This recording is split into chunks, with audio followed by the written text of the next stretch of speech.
man could get, which is he's earned the right for that, and he's going to come up and teach us how he got that upon his life to the Lord by catching dreams, okay? And he's going to show us how he does that and what he's done to help us do that in our life. Let's welcome our president, Chris Rowan!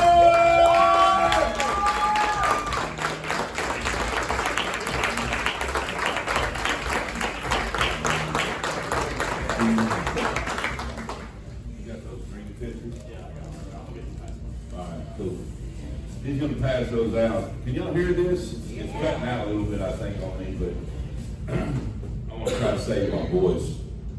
I can lose my voice pretty quick. I needed my voice all week this week. We're going to do a little education today on the Dreamcatcher Journal. Some of you already have a Dreamcatcher Journal, and some of you don't. So if you already have one, pass it on to somebody who doesn't have one. Make sure we get everybody to have one that needs one. We won't be going through the journal right now as far as page by page and word by word, but if you want to follow along with me, I kind of by memory, I didn't have a Dreamcatcher with me, so I kind of by memory just wrote down what it covers. So we'll go through it. First, I want to do this. David asked me to talk about this morning and help educate everybody about the Dreamcatcher Journal and the Dreamcatcher app. How many of you have a Dreamcatcher app on your phone? Anybody in here? Okay, so I got about half of the room that knows what's up, and the other half that probably needs to be explained a little bit. But the app was an idea that I came up with many years ago, back in the 1990s. I worked in the largest office in the history of our company. I was the manager of that office, what today would be considered the person that's going to go out to be the dealer next, is managing that office. I did that for a long time. In fact, because it was such a big office at that time, Ian was around, he knows, we used to sell 700, 800 units in a week out of that office. People were like, how do you do that, you know? And that was before we had carbon monoxide alarms or water sensors or anything. We sold heat, smokes, and extinguishers. That was it. That's all we had. We were moving that kind of unit count. We had a couple $1 million in financing that we financed in our office, our own financing. And we had obviously finance company partners out there that we were using as well. What we did was we basically had house deals. So if the finance company turned them down, we financed them. So we were kind of like a furniture store, you know, no credit, no problem, you know. And we were really big. We would have 20 to 30 full-time safety advisors every week coming and going. We had an inventory closet. We had, not a closet, but a room. We had a repossession room where we had a repo man that we had on staff that would go out and do that. Yeah, we had, he break legs. We know. I need a payment or I need your arms. So back in the day, we had training managers, Ricky Gresham, Darren Kendrick, who's a regional director now, was one of the training managers. We had a lot of offices that sprung from that office over the years. Alan McMullen, you worked in Lufkin at one time, did you, back in the day? Yeah, so this was, but in the 1990s, when I was first doing that, I started in 89, we got together and we built this thing called the Dream Book. Now, the guy that was over the office, you know, he basically was the one that put his name on that and all that. But I helped write it, I helped illustrate it, I helped design it, I helped research it. I learned about it from Lou Tyson, a guy by the name of Jim Madrid, and who wrote the IntelliGeek Journal. I learned about the reticular activating system that I talk about in this book.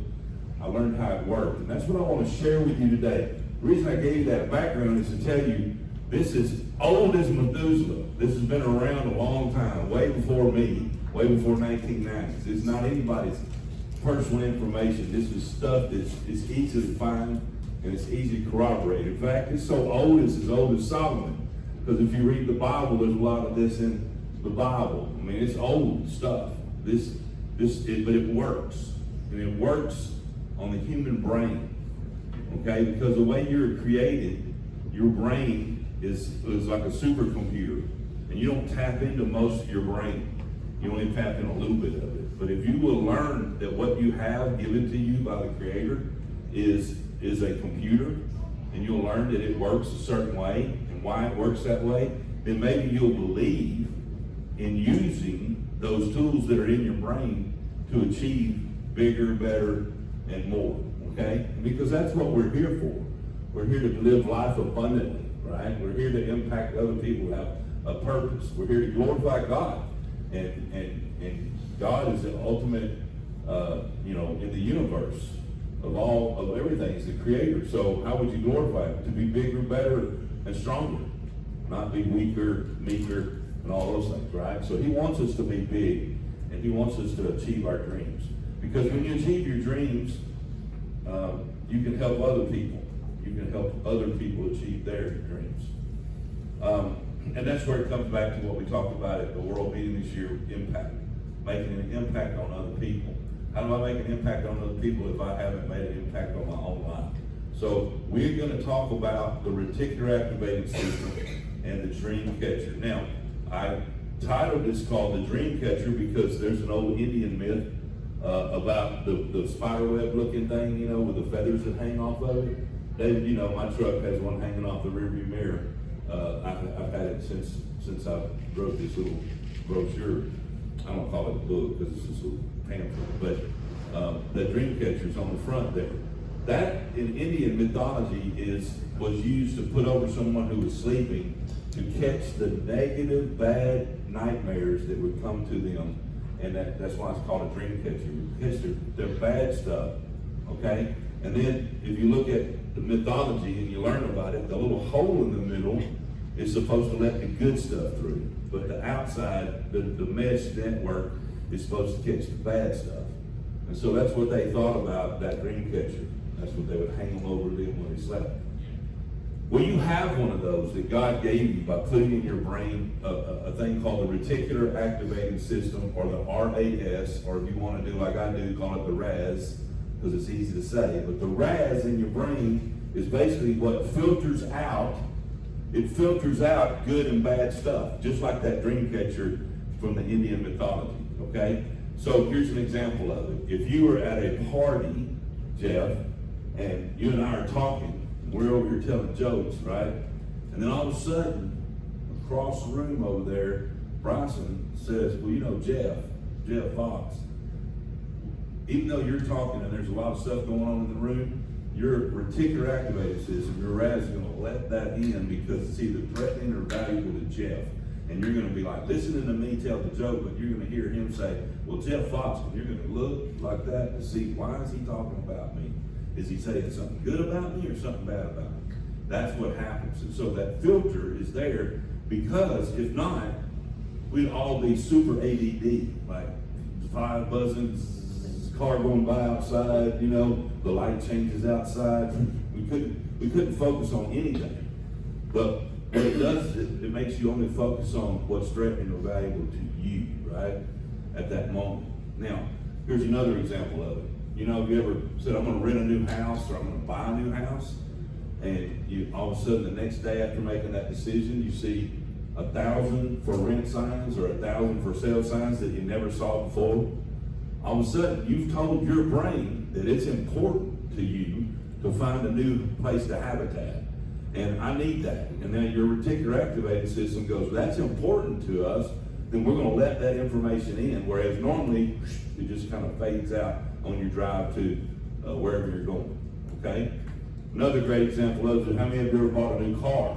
You go, I finally got that red Camaro that I wanted all my life. And then you go, that day you drive around going, man, there's like 18 red Camaros in this town. I didn't know how many people had red Camaros. This kind of sucks. I should have got a blue one, Everybody's got a red one. I've never seen this many of them. But that's because all of a sudden your RAS is like, man, having a red Camaro is important. Boom, there it is. So if we know that happens post getting things, and we know that happens when you say you want something, why not use that tool to get what you want, what you think you desire? All right, so that's where we get down to the nuts and down to the real core of this thing that we're looking at, and that is, you dreamed when you were a kid, didn't you? Didn't you dream when you were a kid? Some people dreamed of being an astronaut. Some people dreamed about being a professional football player. Some people wanted to be like these guys next door, you know, they're getting ready to play at 4 o'clock today, the college football player, whatever you dreamed at some time. But then life has a way of beating it out of us, you know? And you run into those adversities. You run into those things that, you run into those teachers. You run into those coaches. You run into those people, even Sunday school teachers might have told you, you can't do that. Cookie, you don't want to do that. You can't do that. Or maybe it's your parent. Your parents loved you, but they may have loved you in the wrong way where, like my mom and dad, what you need to do, boys, you need to get a job. You need to get a job done at the foundry or the paper mill or Lufkin Industries, because those places are good. They got good jobs. They got good benefits. They open up, you show up, you clock in, you get paid. What's this full commission stuff? You know, you go out full commission and you don't get paid because some days nobody buys nothing. And so out of their love for you, they're looking out for you. They're telling you to do that, but they're beating the dreams out of you. You don't even realize it, nor do they. Nor do they, okay? They don't realize that either. Look, my children are both gainfully employed by big companies. One is a school district. She's a school nurse, but she wanted to be a nurse. So she had to go to college, she had to get a degree, she had to be certified. She's a BSN RN. She saves lives. She has a real purpose in life, and that's what she wanted to do. And that's great. She works for a school district so she can be around her children. And that way, when her children go to the school, she's in the same school with them. It's a great thing. So I'm not saying that you can't go work for somebody and not have a good life. But sometimes when you go work for somebody, you do trade in your dreams. And if that's you, then you have to wear that when we talk about this. If it's not, if you're like Haley and you're like, you know, I work at the school district, and I do exactly what I want to do, then that's fine too. My son went to college, got a finance degree, a degree in economics and international business, works for Charles Schwab. He's a stockbroker. You know, he goes into his big fancy office in Austin, Texas, and he talks to people about their 401k, and he likes that. That's fine. We paid for him to go to college. I didn't go to college, but I bought 2 degrees. Got a nursing degree and I got a finance degree, right? So that's fine if that's what they want to do. But they also need to use the ability to dream even when they work for a company like that. They don't need nobody to steal their dreams away from them. Tell them this is all you're worth, and you can only work this long, and you can only work this much. And this business offers you a way to get away from that. This business offers you a way to escape that life of that limitation. This business makes you get to make what you want, how much you're worth, by putting in how much work you need to put in, right? And so this is what you do to dream, is you take your dream catcher and you set it up. You set it up to where it filters out the things that would hinder you from achieving your dreams, and it lets in the things that would allow you to achieve your dreams. That reticular activating system. How do you do it? The first thing you do is you brainstorm and you start dreaming like a kid. Okay? Jason Walters the other day on Facebook said, if money was no object, where would you live? And people were like, well, I would live at the beach. And people say, well, I would live at, 123 Elm Street in that big house in our town that I've always looked at, I like. And I was looking at that, so I just went, I'm fixing to play, so I got involved in it. And I said, I can't remember exactly what I said, but I said, if money were truly no object, then I would live in multiple places. I would have a mountain home, and I would have a beach home.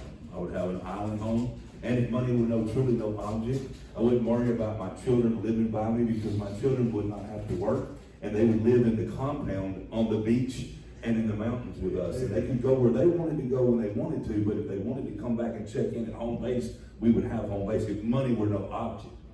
Because what I was trying to do was I was trying to show people on Jason's Facebook post that some of them weren't dreaming. He was asking them to dream, and they were just saying, well, I would get a double wide on 1 acre. I mean, I swear to God, somebody said, if I had money in their office, I'd have a double wide on 1 acre lot in such and such town. And I was thinking, that's how they see, in their mind, dreaming. And don't get me wrong, if you live in a double wide, I'm jealous, because me and Becky used to have one, and man, do I miss that, you know? I miss the land, the country, I miss the payment, or the mortgage, or whatever you want to call it. So I'm not against it. In fact, we'll go back there one day when we retire. I'm like, we're going to go back to the country living, and we'll live in the same kind of home. We don't have to live in the city no more, you know, where we live now. But those people weren't dreaming. They weren't dreaming. And what I'm trying to say is dream. Sit down and go, if money was no object, if I could have, do, or be anything I wanted to do, be, have, what would it be? Now start dreaming. Life will bring you back to reality. It's okay. It's not gonna. We're not gonna lose you to like delusions, because life will bring you back to reality. But go ahead and dream on this exercise in this journal. Okay. Then also you have to go through and you have to identify your values. Before you start setting plans and goals, you have to identify your values. And in this book, we give you a list of values. And in those values, we say, here's a whole bunch of values. And then it's on page 16, or page 6, I'm sorry. There's a little slash in front of it. Page 6. It's not a 16-page book. I was sitting there going, man, that's really cool. Short circuit there. Nailed it, man. But it's all alphabetized, and mainly just because it's simpler put together that way. Copy it from the internet, you know, a bunch of values, because there's a lot of values you can have. But we challenge you to just pick 10. And then we challenge you to go over there and just sort of grade those first through 10. And I can tell you what mine are. Mine are discipline. My values are consistency. My values are joy. My values are words like that, okay? When I look at this list, there's a lot of things.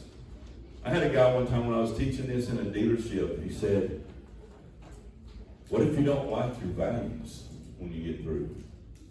That was a weird question. And I said, what do you mean? It's like, because I never had anybody say that. He goes, well, like mine's like having fun. And I can't remember what it was. Let's see. Fun. Yeah, fun and freedom. He had like stuff that was like kind of loosey-goosey, you know, that was his values. And he goes, I don't really like those. I said, well, then it's time to examine your values and reestablish some new ones. That's the good thing about values. You can always do that. Okay. And that was the only answer I could give you now. But when you look at your values on here, and you pick out those 10, it will help you to establish your dreams, your values that coincide, and then you'll be able to set goals. Because now your reticular activating system will know that truly is important to you, Cookie, because your values go with that as well. Now, how's your reticular activating system going to know what your values are? You're going to write them down. You're going to put them in order. You're going to think about them. Your brain's going to record that, and your brain's going to know that, right? Just like, oh, she wants to rent a new house or buy a new house. There's all the rental signs. There's all the houses for sale. Oh, this needs to be. And then what will happen is your belief system to your brain is programmed now by your values and your dreams. And then when we write the goals down, if they coincide with your values and your dreams, then your belief system will know what's threatening or valuable to you, Rodney, to achieve. And when you write that stuff down, there will be a little bit of magic. It's not really magic, it's divine intervention. But there'll be a little bit of magic and you'll say, how did that happen? I wrote that down and then it happened. You wrote it down, you put it in your brain, it was important. And now everything you do, the Raz is going to be on the lookout for. So let's say you say, I want to be mayor of my town. Let's just say that was one of the things you said you wanted to do. I don't want to do that, so I find this easy to talk about. I don't want to be in politics. But let's say you did. Well, then you'd be at a cocktail party at the Chamber of Commerce, and you would hear somebody talking about political stuff, and the Raz would let that in. And you'd walk over there and see what they're talking about. And that would further your journey towards becoming mayor. Does that make sense? When Becky was diagnosed with a lifelong illness of Crohn's, we didn't know what it was, but we knew after we left, ironically, a colonoscopy, Becky, you talk about it, oh God, with your mom. We left that colonoscopy, the doctor said she has Crohn's. And man, that was a day. So one of the reasons why she's so fit, so nutritional, so workout all the time is because that's how she keeps that in remission. Okay? But within 2 days, we were experts on Crohn's. Why? Because my reticular activating system knew it was important to us, that it was now one of our values, that it was serious stuff for us. So when I was standing in the grocery store, I remember it happening immediately. I looked over at like the National Enquirer magazines, and I went, Crohn's, one of the magazines said Crohn's such and such, and I immediately picked that up and started reading about Crohn's. And then literally within 10 seconds, I heard a lady in front of us say something about Crohn's. And I went, I'm sorry, did you just say something about Crohn's disease? And she's like, yeah. I said, what were you talking about? She said, I was talking about this new drug called Remicade that they're using to give people that have Crohn's, and it helps them go into remission. And I'm like, oh, okay. This is when 24 hours of knowing that now this is important to us. I would have never heard that lady say that in the grocery store when I was waiting to beep, beep, beep, get the check. I got to check out and get out of here. I would have never saw that on the magazine. I'd have seen somebody, in a bikini and looked at that, whatever. I wouldn't have looked at Crohn's. That's what the reticular activating system will do for you. Okay? So dream, brainstorm, and then goal set. And we tell you how to goal set in here. You gotta write it down, you gotta write it down, you gotta write it down. And not only do you write it down, but one of the things that I learned from that dream book back in the day was when you wrote it down and you put it in the drawer beside your bed, yeah, a lot of those things would happen a year later. And you'd look back at that book and go, my God, because I wrote it down, it happened. But if you had people who actually took out the book and looked at it every day, then it would work even better for them. It worked better and faster for them. And if you had people who would go out and take a picture of themselves in that car that they said they wanted, then they would end up getting that car more often than not than the person who just wrote it down. So there was another step to it. So, hence, we came up with the idea of what do you have? I can't carry this book around me everywhere I go. But what do I have with me all the time? Everywhere I go, I got this phone. It's my wallet too, by the way. And why do I do that? I put it on the back of the phone because if I leave this phone, I'm coming back in 5 minutes. If I leave my wallet, 2 days from now, I might figure out I lost my wallet. But I will know I left my phone in 5 minutes, and so I'll go back and find my wallet.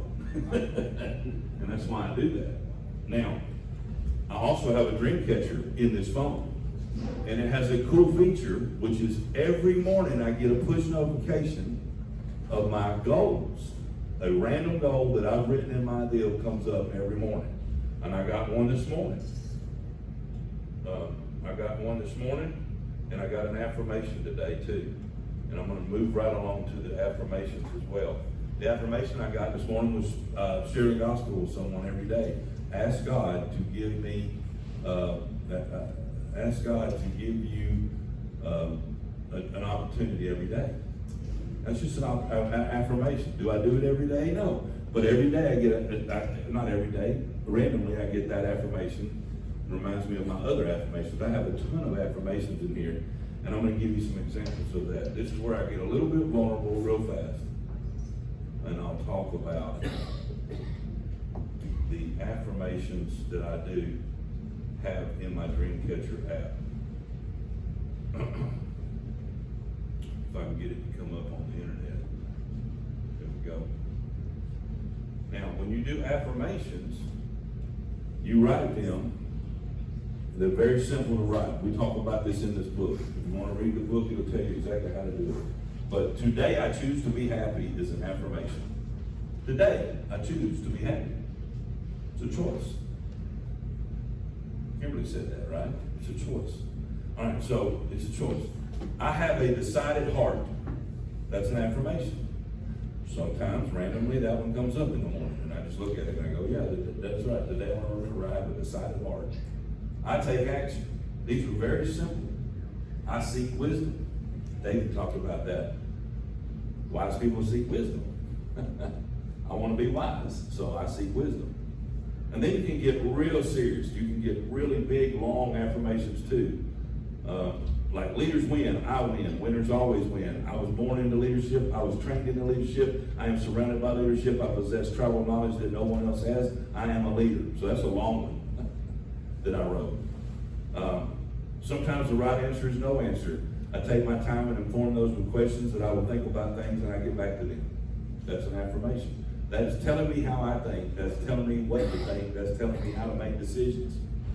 So these things are in, and I got a list. I got a long list here, so I'm not going to go through them all. You can do one as easy as God is with me, who can be against me? You can have one, I'm a great husband, I take out the trash.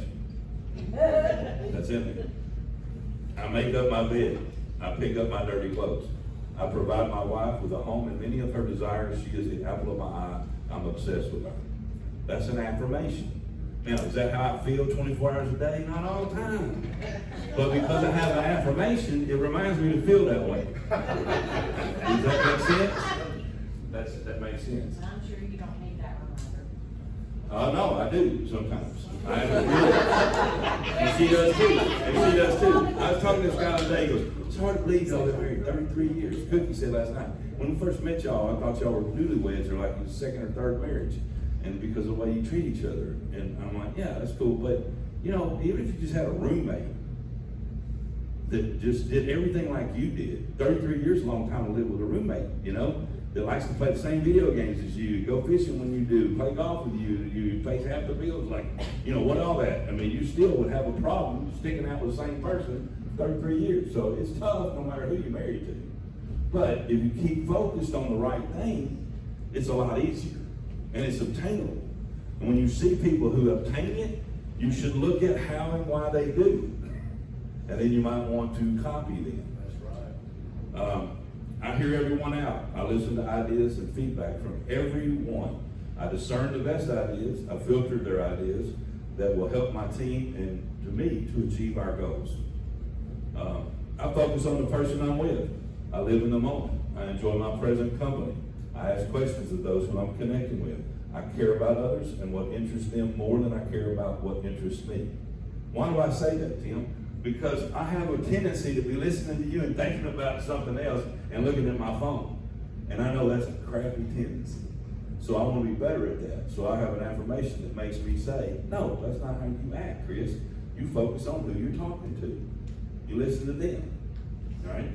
I marinate on my reactions. I think about the cause and effect of myself, my family, and my team, and how we react to every situation.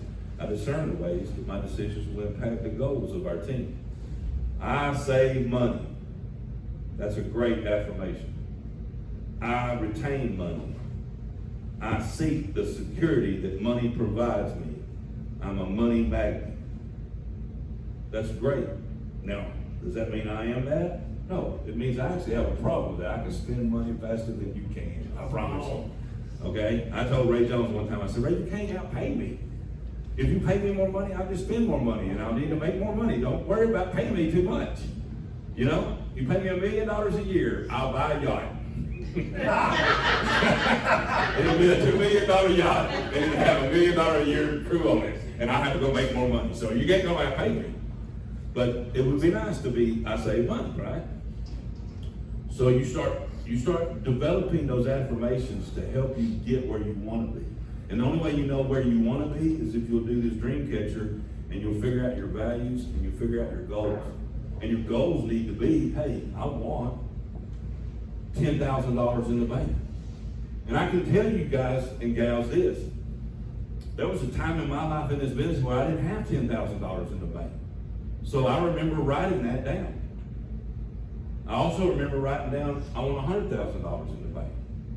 I also remember writing down, I want $200,000 in the bank. I also remember saying, I want $500,000. I remember those days. But I didn't get to where I'm at today without going to the $10,000 level first. So wherever you are, start now. Setting your sights on, this is what I want to do. Use these tools that God gave you. Use this tool, the dream catcher that we gave you, and let it help you get where you need to go. And then one day you'll look back and you go, my God, how did we do this? How did we get there? Well, the way you get there is, and I'll talk about this later, is consistency. And David's already said it today, and Becky said it, and other people have said it, stacking days. Stacking days. And this is a tool that helps you stack days.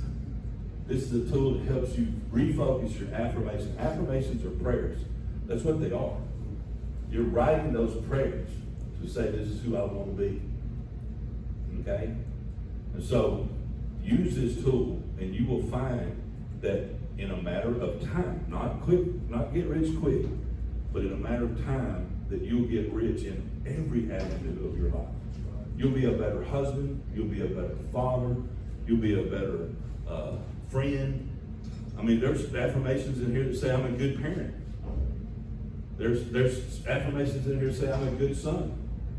I call my mama once a week. Why do I say that, David? Because I don't call my mama once a week.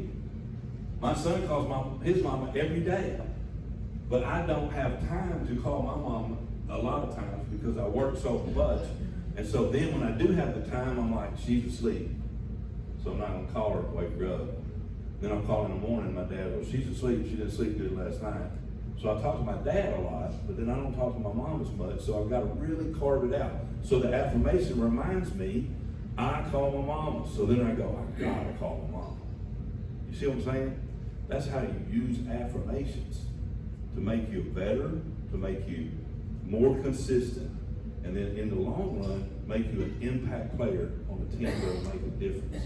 Whether it's a team of your family, whether it's a team of your spouse and you, whether it's a team of your softball team, or your curling team, or your dealership team, or your blueprint team, or your global team, or what, your church team, you will become consistent. You'll become reliable. And when you become consistent and reliable, your bank account will follow. It truly will. And all of those things that we look at as goals, they'll all follow. Because that's how you get those things, is consistency, day in and day out. So use this book, then use the app. It says on the back that you have to put in Dream to get into it, because that's an old book. But now you don't. You just put your AFT ID in there, is what you do, okay? And use it and give it away to people. It's free. We don't charge for the app. Just tell people, hey man, share it with your family. I share it with people all the time, don't I? I'll meet somebody in Mexico that's doing a tourist company, and I go, hey, let me show you this app that we wrote, and there it is. And now it's been like 10 years later, and the guy is friends with me on Facebook and always tells me about it, hey, I got another dream came true. So you can use this to make an impact on other people. It's free. Thanks.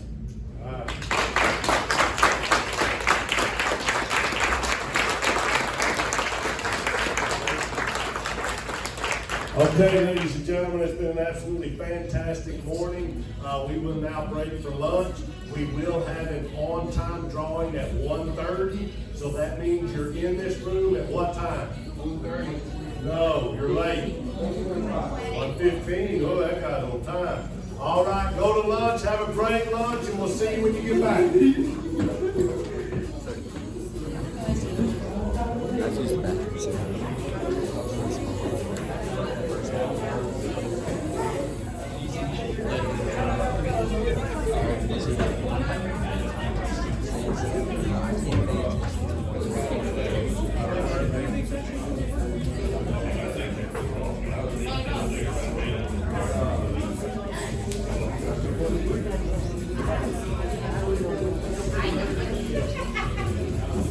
Kristen. Keys. Oh, Sorry. you're fine. Kristen. I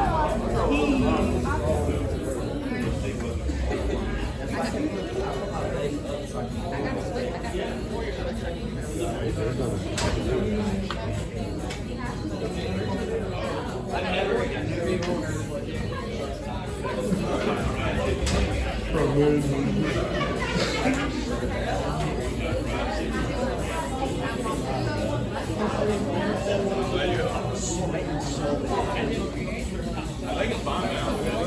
The issue was the main volume controlled the music and and I didn't know that because the other one, my other stuff that I used to use, they have their own volume. It actually has one volume for everything, and I thought